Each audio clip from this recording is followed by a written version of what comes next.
הלו. נתן. בבקשה. הלו. בבקשה. בבקשה, אני לא אשאל אותך מה שלומך, כי לא מעניין אותי. ואני רוצה לדבר איתך על כל השטויות שאתה זורק פה באוויר כל הזמן.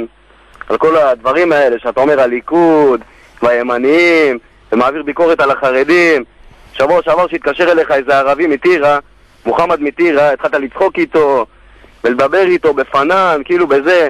מתקשר אליך ערבי, אתה לא מנבל את הפה, אתה באלן אלן איתו, סחבק יעני, זורם. מה, על מה אתה רוצה לדבר בעצם? הכל טוב, על זה שאתה שמאלני הומו בן זונה עם שיער לבן. מספר 2. מה לעשות, כשאני מזהיר את סגיב, שהיום זה יום המתקפה של הצד הזה, אין מה לעשות. טוב, בואי ניקח עוד איזה... נראה.